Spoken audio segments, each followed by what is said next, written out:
दोस्तों नमस्कार, आदाब, सत श्री अकाल and welcome to my channel. दोस्तों, जैसे हम लोग अपना कार्यक्रम जाने अनजाने में पिछली कड़ी में बात कर रहे थे राजेंद्र जाधव जी के बारे में, तो आइए इसी कड़ी को आगे बढ़ाते हुए पेश है आज का ये एपिसोड। जाने अनजाने, पर्दे के पीछे छुपे कलाकार। आपने अपनी फेवरेट फिल्मों में कई किरदारों को पर्दे पर चमकते देखा होगा, लेकिन क्या आप जानते हैं उन चेहरों के पीछे मौजूद असली कलाकारों को? ये वो कलाकार हैं जो अक्सर हमारी यादों का हिस्सा बन जाते हैं, पर नाम और पहचान की रोशनी से दूर रहते हैं। अब समय है उन्हें उनकी जगह देने का। जाने अनजाने में हर एपिसोड आपको इन किरदारों के पीछे छुपे इंसान से जोड़ने की कोशिश करेगा। उनकी जिंदगी के संघर्ष, उनकी कला का जादू और उनका सफर, सब कुछ आपको हैरान और प्रेरित करेगा। न भूलें लाइक, शेयर और सब्सक्राइब करना ताकि एक भी कहानी आपकी नजरों से न छूटे।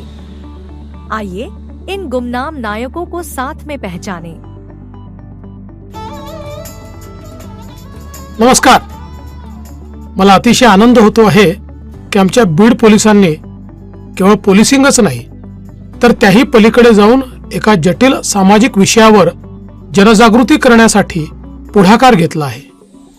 नवकिरण फिल्म्स, पोलीस फाउंडेशन आणि बीड जिल्हा पोलीस दलाच्या वतीने लाडली बेटिया या चित्रपटाची निर्मिती केली आहे। मी या चित्रपटाला पोलिसांच्या या सहृदयतेला मनापासून सलाम करतो। खूप खूप शुभेच्छा देतो।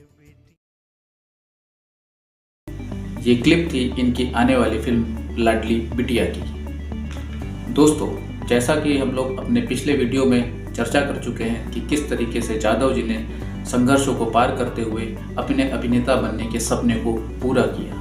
वो लगभग 300 हिंदी व मराठी फिल्मों में अपने अभिनय का योगदान दिया। अरे मात्रे साहब, ये किसे उठा रहा है? डबल लाइन कार बोलते हैं इसको, 4 पहिए होते हैं। सर, कार नहीं है, ये रथ है, रथ। मेरे गॉड का रथ है साहब। सचिन तेंदुलकर साहब का फरारी है। ऐवज असा मिळाला पाहिजे ना, तमाशा ना कंप्लेंट। कमीत कमी 10-12 तोळाचा तरी नक्की असेल। जब वे लगातार काम कर रहे थे तब उन्हें धीरे धीरे लगा कि वो काफ़ी फिल्में भी कर चुके हैं, पैसे भी ठीक ठाक मिलने लग गए हैं। 5,000, 10,000, 20,000, 40,000 रुपये पर डे।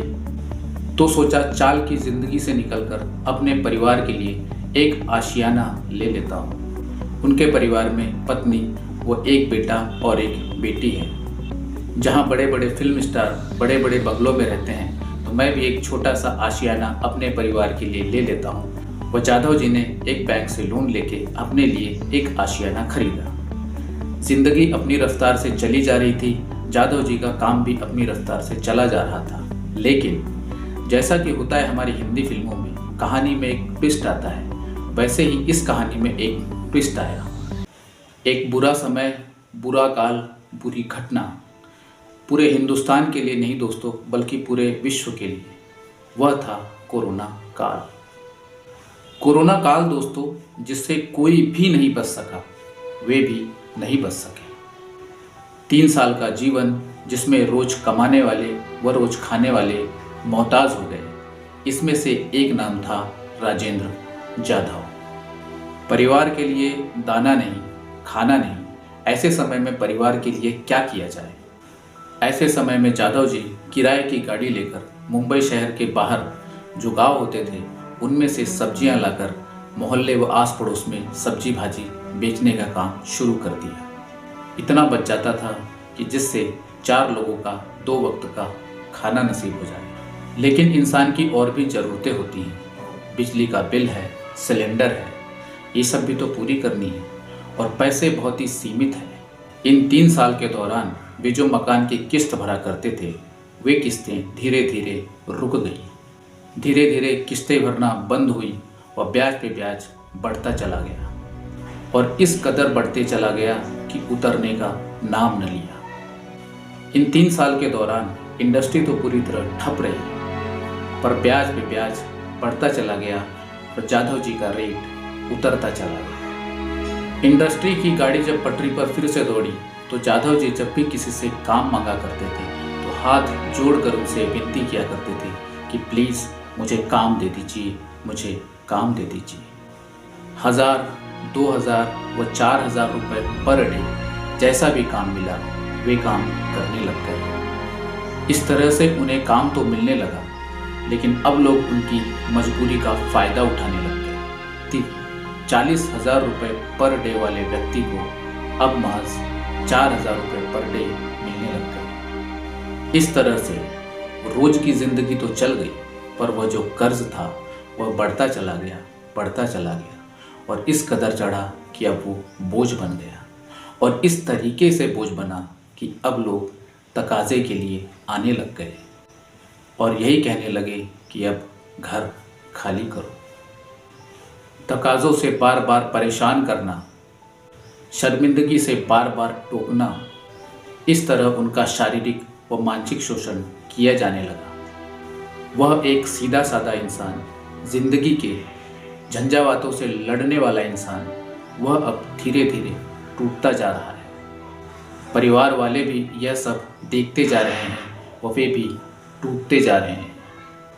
कहीं ऐसा न हो कि सपनों के शहर में एक आशियाने का सपना टूट न जाए तथा वह घर छूट न जाए, और ऐसा भी हो सकता है कि सदमा बर्दाश्त न होने की परिस्थिति पर।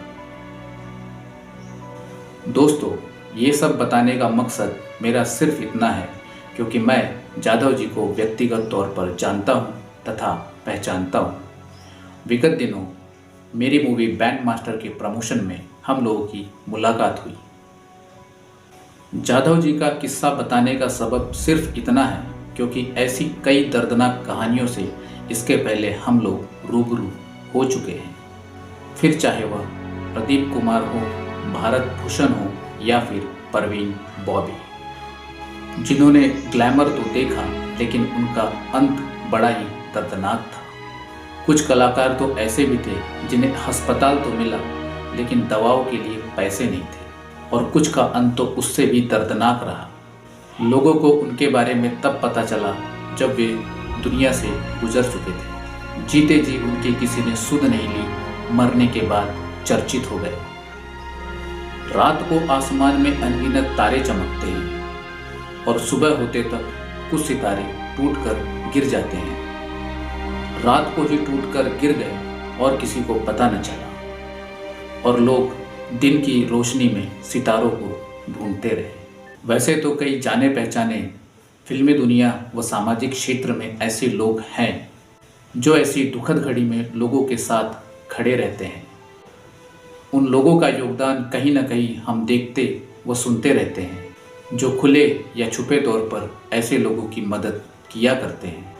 तो इन्हीं लोगों में से एक मदद का हाथ जाधव जी की तरफ बढ़ जाए, यही इन लोगों से मेरी अपील है।